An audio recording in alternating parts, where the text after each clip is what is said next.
Welcome to our channel. Today we how to configure Google Analytics to track no-code app events step by step clearly. To configure Google Analytics to track no-code app events, start by logging into your Google Analytics account. Ensure you have your no-code apps tracking ID ready. Navigate to the admin section in the left sidebar. In the property column, click on Data Streams. Select your app's data stream from the list. Scroll down to find the Enhanced Measurement section. Make sure the toggle for enhanced measurement is turned on. This feature allows you to automatically track certain events like page views and scrolls. Next, scroll down to the Tagging Instructions section. Choose the option that corresponds to your no-code platform. If you're using a popular no-code tool, you may find built-in integrations available. Follow the specific instructions provided for that tool.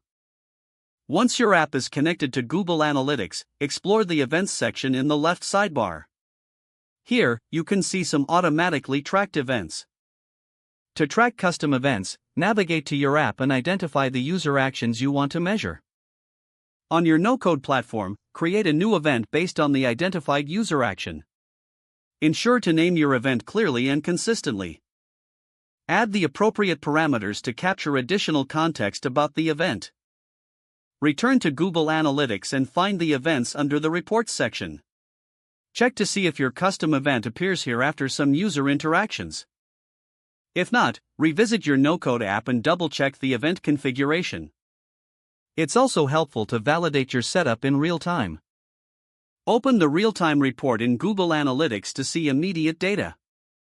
Interact with your app as a user would and monitor for any new events. If you see your events being tracked, your setup is successful. If issues arise, consult your no-code platform's documentation or Google Analytics help resources. By following these steps, you can effectively track user interactions within your no-code app. If the page does not load, refresh the browser or try again in a private or incognito window. Make sure you are using the correct email address, then retype it carefully to avoid small typos. Don't forget to like this video and subscribe to our channel for more step-by-step tech guides.